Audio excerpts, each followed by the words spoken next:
Okey, Assalamualaikum.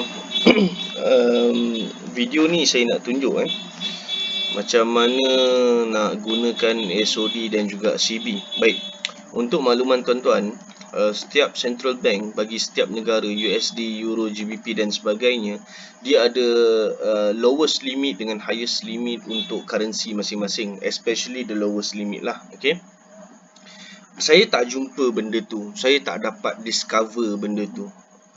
Sebab perubahan limit harga tu berlaku setiap bulan. Central Bank akan tetapkan bagi setiap negara. Tapi apa yang saya dapat, based on SOD, iaitu surplus of demand ataupun shortage of demand, dan juga CB, sepatutnya ACB lah, accumulated current balance. Accumulated current balance. Based on benda ni, tuan-tuan boleh nampak yang mana paling rendah USD dia akan mengalami kerugian hanya sehingga 1.57 dalam negatif. Manakala yang paling tinggi pula 1.29. Baik. Dalam kes ni, CB, saya merujuk pada CB dulu. Sekiranya kita boleh nampak kekerapan dia, antara range berapa sehingga ke berapa. Contoh, range negatif 0.9. Contoh, kan, kita totalkan dia. Dekat sini ada berapa row? Ada sekejap 1, 2, 3, 4, 5, 6, 7, 8. So 8, kan? Kekerapan dia 8. Yang ni pula kekerapan dia berapa? 1. Untuk 8 1 je. Untuk 7 1, 2, 3, 4, 5, 6. So 6, kan? Jadi dekat sini apa yang saya cuba nak sampaikan, bila kita dapat detect dia punya kekerapan, dia pergi kepada nilai tersebut. So bila dia sampai kepada nilai tu, kan, dekat sini, bila dia sampai kepada nilai yang kerap, dia pergi dan dia reverse. Bila dia pergi, dia reverse, kan. So kita boleh buat decision. Dah senang. Pasal apa? Dah ada data. Yang tu untuk CB, ni CB. Yang ni pula untuk SOD. SOD ni pula yang daily lah, untuk daily trade punya lah. So paling tinggi dia akan rugi dalam tempoh sehari lebih kurang dalam 95%, dan kemudiannya paling tinggi dia akan mendapat keuntungan sepanjang daripada bulan 10 sehingga sekarang, bulan 10 tahun sudah, 80%. So kalau kata kita boleh trace level keuntungan dia sekerap pergi berapa dan sebagainya. Macam contoh, kita boleh nampak dekat sini, range 40% ni, 40% ni tinggi, berbeza dengan 53 je. Untuk 60 pun lebih kurang 1, 2, 3, 4, 5 je. Yang 40 tadi tinggi. Tengok berapa? 11. Nampak? Macam 20 pula berapa? 20 pula 5. 30 lebih kurang 4 sahaja. So less than 10 kita tengok pula. Less than 10, 0 pun kita declare less than 10, tapi saya ambil satu lah, senang. So 10, kan. So kita boleh nampak the most frequent yang dia akan pergi ialah level 40 kalau tak silap tadi. Kan? 11. So bila sampai situ, kita dah boleh buat decision. So kita tengok pula bila mana dia hit on 40. Hit on 40, 40%, range dia 40%. So saya hanya select data untuk 40% sahaja. 40, 42, 43. Oh sorry. Jadi kita akan remark on the date. 16.10. Saya tulis sekejap.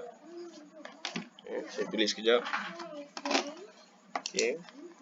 16.10, 22.10, 28.10, 30.10, 3.11, 24.11, 24.1, 26.2,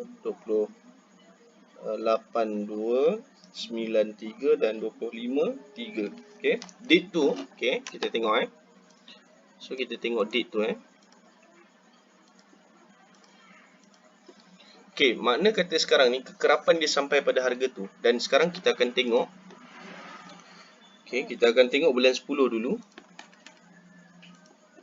Bulan 10, kita tengok bulan 10 punya data je dulu.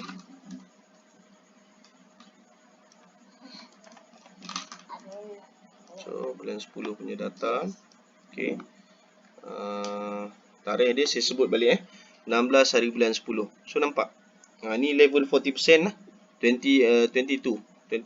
Sini 28 kat mana? Sini. Oh, tapi 28 ni dia pacak naik pula. So kita tengok kenapa. Kenapa daripada pada 28 hari bulan dia pacak naik? Sebab benda ni. Nampak? Dia telah pun mengalami kerugian dan dia baru berlaku pertukaran 0.54 dan pada hari seterusnya dia melanjak kepada 1.16. Okey. So 30 hari bulan dia turun. Kemudian 3 hari bulan 11. 3 hari bulan 11. Okey, 3 hari bulan 11, kita ambil bulan 11 pula. So tutup yang bulan 10 punya.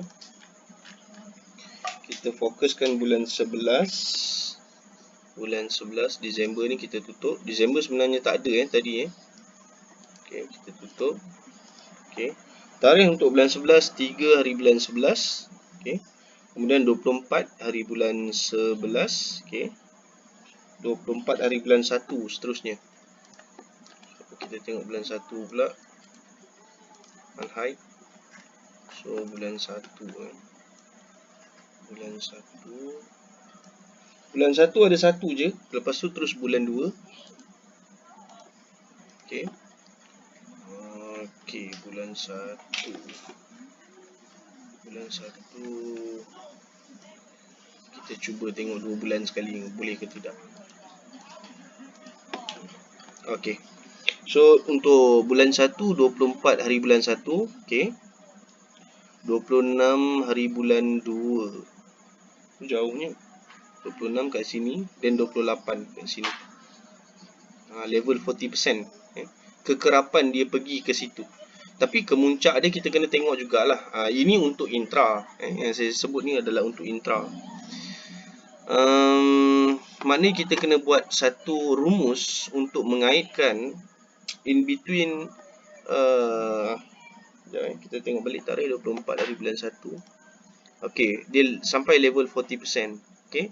Kemudian dia sampai dekat berlakunya perubahan dalam dia punya struktur keuangan. Iaitu dia beralih kepada positif. Kan 0.4 dia baru nak hidup dalam perniagaan. So ada kemungkinan besar dia akan strike, ada kemungkinan besar dia akan berhati-hati dan sebagainya. Macam mana pun benda ni masih lagi dalam peringkat kajian. Cumanya dalam video ni apa yang saya cuba nak sampaikan ialah kita boleh nampak kekerapan level-level mana yang dia selalu pergi, kan, berdasarkan kepada SOD sahaja tadi. Okey, tu tak termasuk sekali dengan CB lagi. Macam CB saya ada buat satu video tadi, kan, range kalau kata 1.5, 2.0 dan sebagainya. Okey, dia akan orang kata apa, dia akan macam mana nak cakap dia akan the max volume lah, senang cerita, the max level lah yang dia akan pergi, kan, dia tak boleh pergi dah sampai level tu. Okey. Seterusnya 28 kita dah tengok. So 9 hari bulan 3 dengan 25 hari bulan 3. Okey. So kita buka yang ni.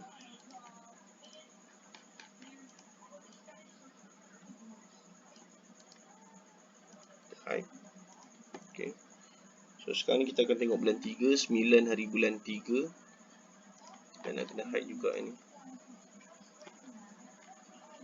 Okey. Hide. So 9 hari bulan 3 dekat sini. Okey, nice. 25 hari bulan 3 dekat sini. Sepatutnya kita masuk 24 lah. So kita tengok 24 tu jadi macam mana sebenarnya. 24 hari bulan 3. Oh, 80%. 80%. Antara level yang sesuai jugalah untuk kita sell, kan? Pasal apa? The highest one pun sebenarnya ialah 80%, kan?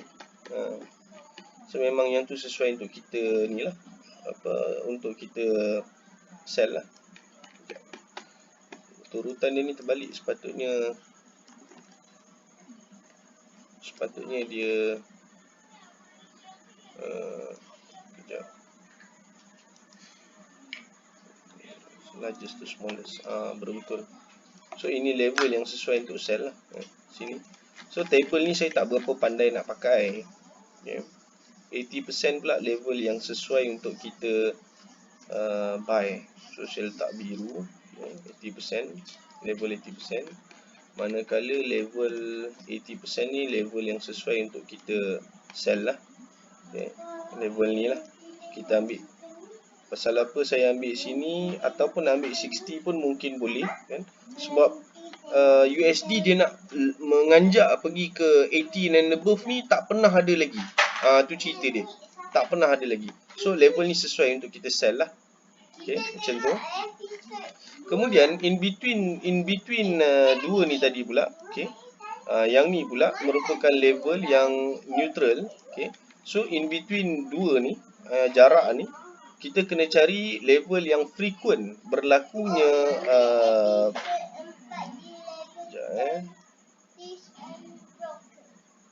macam ni 11 kan. So nampak gayanya USD ni dia banyak main dekat 11.